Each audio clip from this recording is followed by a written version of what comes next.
The giant space station floated quietly above a blue gas giant. It was called Virelon Prime, home to the Galactic Weapons Expo. Ships from hundreds of alien worlds had gathered. Lights flashed, banners flew in artificial wind, and strange music played from different corners. Everyone had come to show off the best weapons their people had to offer. The Velethi, tall and thin aliens with silver skin and glowing eyes, ran the event. They were one of the most powerful species in the galaxy. Their leader, Commander Rawl, welcomed everyone with a smooth voice and a proud smile. "We welcome our allies and guests," he said, prepared to witness power, precision, and progress. Among the many alien races, there was one small group that got a lot of strange looks. They were humans. A few of them, dressed in simple dark uniforms, stood quietly near their landing craft. Most aliens thought they looked weak and unimpressive. Some laughed behind their backs. Captain Laura Beck stood at the front of her group. She was in her 30s, with short brown hair and calm, serious eyes. Her second-in-command, Dylan, stood beside her. He had a friendly face and wore glasses that kept sliding down his nose. "They don't think much of us," Dylan said softly. "That's fine," Laura replied. "They'll see." The first few demonstrations were impressive. The Velethi fired a laser that hit a tiny drone from over 10,000 meters away. The crowd cheered. Another species showed off a plasma beam that could melt through asteroid rock in seconds. Again, there was applause. Every race tried to outdo the last with more speed, more power, and perfect accuracy. Then it was the humans' turn. The stage changed to a wide firing range with moving targets. A floating drone placed a large metal block far in the distance. The announcer, a bird-like alien, introduced them. "Now presenting the humans from Earth." Laura and Dylan stepped forward. Behind them, a large boxy railgun stood ready. It looked old and simple compared to the sleek alien weapons. The audience was quiet. Dylan made some adjustments, checked the numbers, then nodded to Laura. She pressed a button. The railgun fired with a loud echoing bang. The thick metal slug flew through the air and missed the target completely. It sailed far off to the side and vanished into the clouds. There was silence. Then laughter. The Velethi commander covered his mouth, trying not to laugh too hard. Others were not so polite. Some clapped mockingly. A few aliens whistled or hooted in their own strange ways. Laura and Dylan stood still. They didn't look upset. "Thank you for your demonstration," the announcer said, trying not to smile. "Interesting approach." Back in the resting area, a few other species avoided the humans. Some stared. Some whispered. "That went well," Dylan joked, adjusting his glasses. "Better than they think," Laura replied. Her voice was calm. Above them, in the upper levels of the space station, a group of Velethi engineers watched a replay of the human shot. One of them, a young tech named Varn, frowned. "Why would they aim so far off?" he asked. "Poor targeting systems," another replied. "What else could it be?" But Varn wasn't so sure. Elsewhere, a tall alien with 4 eyes and green skin leaned toward her companion. "Did you see the way that shot curved near the power relay tower? Strange." Back at their ship, Dylan looked at a screen showing the path of the railgun shot. It had hit something. Not the target, but a small satellite nearby. The satellite had exploded quietly. No one seemed to notice. "Exactly where we wanted it," Dylan said with a small smile. Laura nodded. "Let them laugh. They saw the miss, not the message." Outside the ship, the stars shimmered, and the crowd moved on to the next flashy demonstration. But something had already begun to change. In the days after the humans' strange railgun shot, people kept talking about it. Many aliens still laughed when they remembered the moment. Others didn't understand why the humans even came to the expo if they couldn't aim. The Velethi scientists, however, were curious. Commander Rawl ordered his top engineers to study the human weapon. They'd brought in recordings, data, and even sent a request to borrow the railgun for analysis. The humans agreed without question. The Velethi engineers expected to find a weak weapon with poor controls. But the more they studied it, the more confused they became. "This weapon should be accurate," one of them said. "The tech is basic, but solid. There's no reason for it to miss that badly." Another engineer looked at the data. The shot was stable. No wobble, no malfunction. It was aimed. Away on purpose. But why? No one had an answer. Meanwhile, Laura and Dylan walked through one of the expo's open markets. Booths filled with alien foods and shiny machines surrounded them. Dylan held a small bag of snacks, while Laura looked at a table full of glowing tools. "Do you think they're still laughing?" Dylan asked with a smirk. "Yes," Laura replied. "Let them." A group of short, furry aliens walked by and pointed at them. One made a joke in his language. More laughter. "That's the third time today," Dylan said, biting into a snack. "We should hand out a guide. Why missing on purpose works." Laura smiled a little but said nothing. She watched as a group of other species showed off weapons in the distance. They hit targets perfectly every time. The crowd cheered. Elsewhere on the station, a tall alien woman watched recordings of the human test. She had green skin, 4 eyes, and moved with slow, thoughtful steps. Her name was Celine Wright. She was not human, but she had worked with humans before. She was a xenostrategist, someone who studied the tactics and thinking of different species. Celine paused the video at the moment the human shot curved near a satellite. "Strange," she said. She rewound and played it again. She opened a second screen. It showed a small drop in power right after the shot passed the satellite.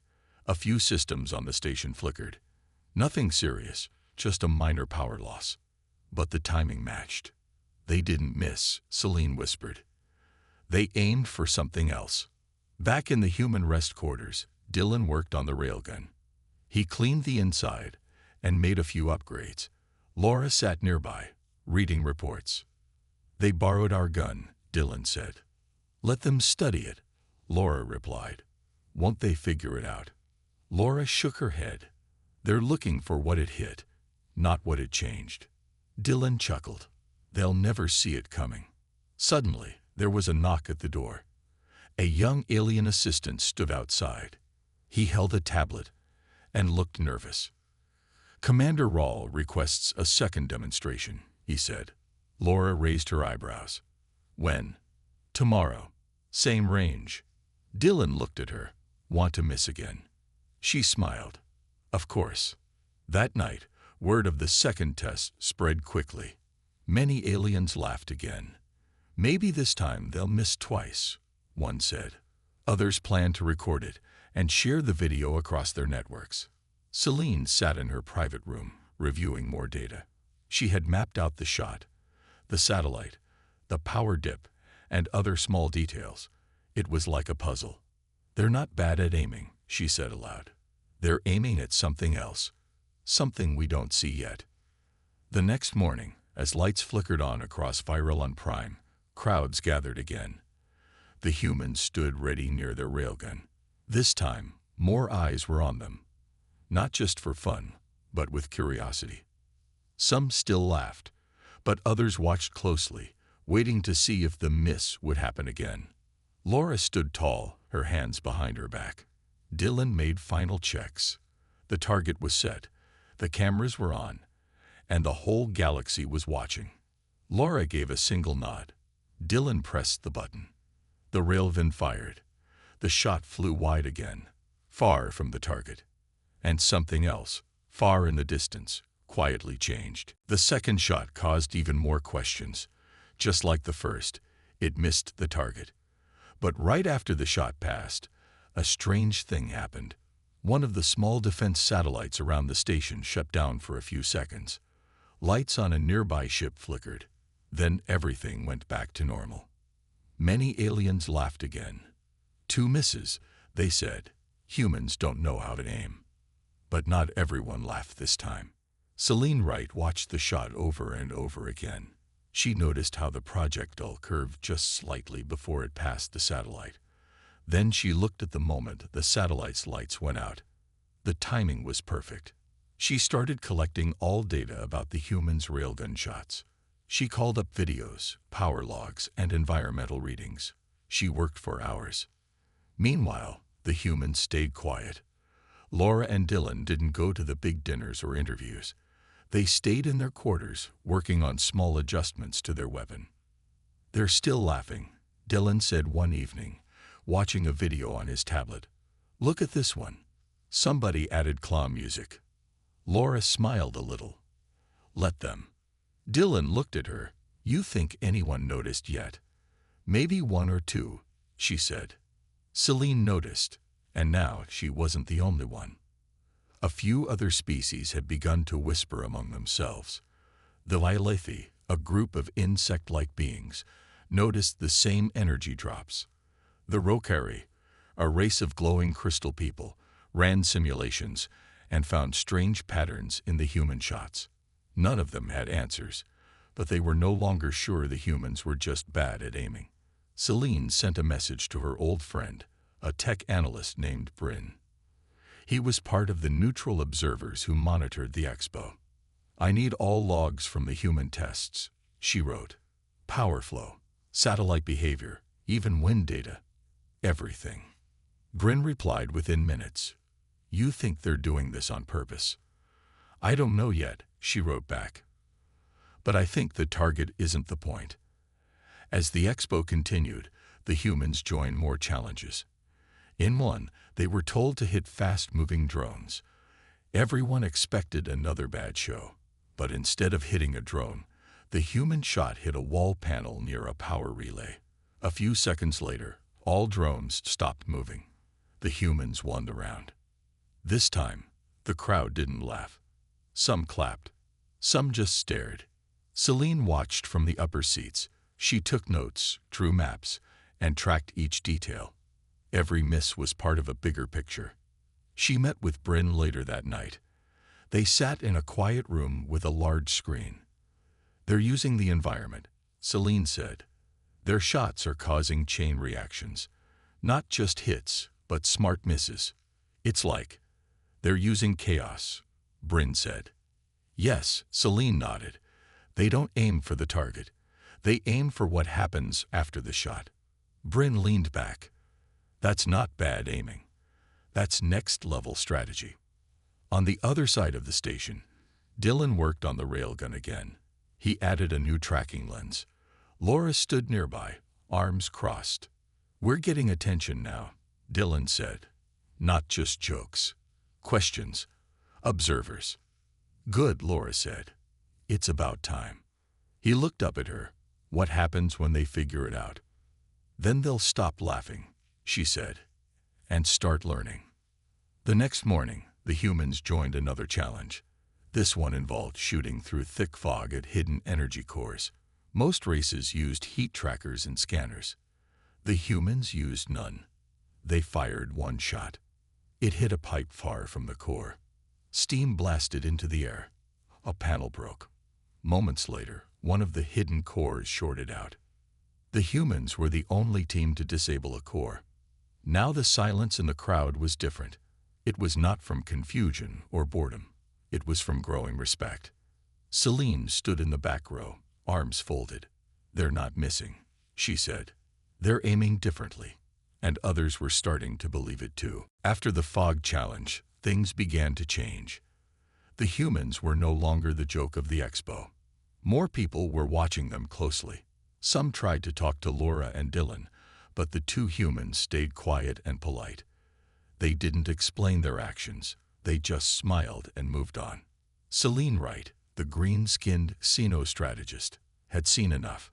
She decided it was time to speak with them. She sent a message to the Earth Defense Corps team, asking to meet. Laura agreed. They met in a quiet room near the observation deck. Large windows showed stars and passing ships. Celine walked in with her data tablet, calm and curious. "Thank you for meeting with me," she said. Laura nodded. Dylan sat nearby. playing with a small tool. Celine sat down and showed them her tablet. "I've been studying your weapon tests. Your shots miss the targets, but they always cause a bigger effect." Dylan looked up and smiled. "You noticed." Celine pointed to a chart. "You hit a pipe, and a shield collapsed. You shot a relay, and the drones froze. You didn't miss. You aimed for something else." Laura finally spoke. "We aim for what happens next, not what's right in front of us." Celine leaned forward. "Why?" "Most species focus on precision, on direct hits." Dylan shrugged. "Because everyone expects the obvious. If you aim at the target, they prepare for it. If you aim somewhere else, they don't." Laura added, "We learned that in Earth's history, sometimes, a miss can do more than a hit. A bullet that hits a wall can start a fire. A shot that breaks a window can change the whole battle." Celine was silent for a moment. Then she asked, "Do your people train this way?" "We do," Laura said. "We call it adaptive chaos. We train to think 5 steps ahead. We don't just pull the trigger. We study the room, the machines, the weak points." Dylan smiled. "And we get creative." Celine closed her tablet slowly. "The others won't believe this easily, but I do." "They'll believe when they feel it," Laura said. Over the next few days, news about the humans spread faster. More alien scientists and commanders watched their next test. This time, the humans were asked to stop a simulated invasion. Enemy bots landed on a small fake base. Teams from different species used strong weapons to blast the bots. The humans fired one shot into a rock wall. The crowd laughed again, but only for a moment. The shot broke part of the wall, which crashed into a water pipe. The water flowed into a power station. The system sparked, shorted, and exploded. The enemy bots lost power and stopped moving. The humans won again. No one laughed this time. Celine met with members of other research teams. They shared data and theories. They agreed something new was happening, something important. Bryn, the tech analyst, joined the meeting. "We should call this something, maybe indirect warfare." "No," Celine said. "It's more than that. It's strategy through cause and effect. It's chaos with purpose." Back in the human quarters, Dylan watched videos of the recent challenge. "They're starting to understand," he said. Laura sat across from him, quiet and thoughtful. "Some will respect it. Some will fear it." "You think they'll copy us?" Laura nodded. "They'll try. But it's not just about the tools. It's about how you think." The next morning, the Galactic Council sent an official message. They wanted to review human combat training methods. A special session would be held. All major races would be there. Laura read the message aloud. Dylan raised an eyebrow. "Guess we're teachers now," he said. She smiled. "Not yet. But soon." Outside the window, ships came and went. But in the minds of many across the station, one question now echoed. If humans miss on purpose, what else are they planning? The special session took place in the largest hall on the station. Flags from many worlds hung from the walls. The air was full of quiet voices and quick steps. Leaders and generals from across the galaxy had come to learn what made the humans different. Laura and Dylan sat at a long table with a screen behind them. Celine Wright stood nearby as the official speaker for the session. She welcomed everyone and began the talk. "We are here to understand a new way of thinking," Celine said. "The human team has shown something beyond normal tactics. They use their shots not to destroy a target directly, but to cause effects in the environment around it." Some commanders looked unsure. Others watched with serious faces. The screen showed a video of the human railgun in action. Each time, the shot missed the main target. But then, lights went out, systems failed, or enemy units stopped. "They do not aim for the bullseye," Celine said. "They aim for the ripple." Dylan stood up. He pointed to one of the videos. "In this shot, we hit a wall. The wall broke a pipe. The pipe flooded a circuit. That circuit shut down a shield. Laura added, "This thinking comes from our planet's history. We have learned that every action can cause something bigger. A missed shot can win a war if it hits the right piece." An alien general raised his hand. He had hard red skin and a deep voice. "Why not aim directly at the shield?" "Because the enemy expects that," Laura said. "If we aim at the shield, they defend it. If we aim at what supports the shield, they don't see it coming." Another leader spoke. "Is this how all humans fight?" "Some," Dylan said. "But more are learning. It's not about the weapon. It's about the brain." Later that day, teams from other species tested the idea. The Rokari tried to hit power lines instead of drones. The Vialathi targeted vents to confuse tracking systems. Some failed, but others had success. Celine walked with Laura through a garden on the station. The plants glowed softly. Water ran through thin glass tubes. "You've changed the way people think," Celine said. Laura looked at a glowing tree. It was always there. People just didn't see it. "What's next?" Celine asked. "We show more. Let them see it in action." The next day, the humans entered the final event. It was called the Maze. Teams had to reach the center of a large metal maze filled with traps, bots, and locked doors. The rules were simple. No maps, no help, and no breaking walls. Most teams moved slowly, clearing traps and fighting bots. The humans walked differently. They fired at small boxes on the walls. They shot pipes, fans, and broken screens. Each shot caused something to move or break. Doors opened without being touched. Bots fell over without being hit. They reached the center first. The crowd was silent for a long time. Then they clapped. Some even stood up. Bryn, the tech analyst, smiled. They solved the maze by changing it. Celine nodded. They didn't fight the system. They shaped it. That night, the station buzzed with talk. Not about how strong human weapons were, but how different their minds worked. In their quarters, Dylan cleaned the railgun. Laura looked out the window at the stars. "Do you think they'll invite us back next year?" Dylan asked. "They will," Laura said. "And next time, they'll try to beat us at our own game." "Think they can?" Laura smiled. "Only if they stop laughing long enough to learn." The stars outside shone quietly. But inside the station, a new idea had started to grow. One that would spread far beyond the expo. One that began with a missed shot and changed everything. Weeks passed after the expo ended, but the talks about the humans did not stop. Across many planets, military leaders and scientists began to study the new method. Videos of Laura and Dylan's shots were played in training rooms. Some laughed less now. Some watched with serious eyes. Back on Earth, Laura and Dylan returned to their base. It was quiet, far from the cities, with tall mountains in the distance. Their railgun was placed in a lab for study. Many young officers wanted to learn from them. One day, General Harris visited the base. He was old, calm, and known for listening more than speaking. He met with Laura and Dylan in a small meeting room. "You did something big out there," he said. "People are still talking."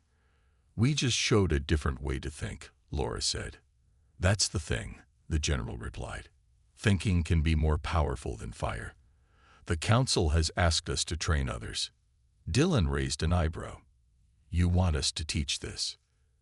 "Yes," Harris said, "but not just humans. Other species too. They want to understand how you see the field." Soon, the base changed. Visitors came from different parts of the galaxy. Some had wings. Some had fur. Some moved on 4 legs. All came to learn. Laura and Dylan set up classes. They didn't teach just how to shoot. They taught how to look at a problem, how to see more than what was in front of them. A pipe, a wire, a screen. Dylan said one day to the class, "Not just parts. They are pieces of a system. Change one, and the whole system reacts." Celine Wright arrived to help. She became one of the first non-human instructors. She used examples from her own people's history, mixing human thinking with alien ideas. Bryn visited too. He brought more data from recent field tests. He showed how some armies had started using indirect shots in real battles. One shot caused lights to go out. Another made a gate close at the wrong time. "It's spreading," Bryn said. "Even pirates are using it now." "That's a problem," Dylan said. Laura nodded. "Smart chaos in the wrong hands can be dangerous." General Harris called a meeting. "If this method becomes common, we need rules. Just like any weapon, it can help or harm." The Galactic Council agreed. They formed a new group to study the ethics of effect-based combat. Laura and Celine were asked to join. One day, while walking near the base's training ground, Laura and Celine talked. "Did you ever think this would go so far?" Celine asked. "No," Laura said. "At first, we just wanted to win a challenge. Now it's bigger. You've changed how people see war." "Not just war," Laura said. "Problem solving, too." Some of the students at the base started to think differently, even outside training. One alien team used the same thinking to repair a power grid. Another used it to improve farming machines. The idea of seeing systems, not just targets, began to grow. Back in space, other expos started to appear. Some focused only on strategy. Some invited humans to compete again. But this time, they were not the underdogs. Dylan watched one of these new expos on a screen. A group of young soldiers used a trick he had taught weeks ago. "They're getting better," he said. Laura smiled. "Good. That means we did our job." But not all news was good. A report came in from a border planet. A group had used the chaos method to shut down an entire city. No one was hurt, but power and food systems failed. Celine read the report. "This is the dark side.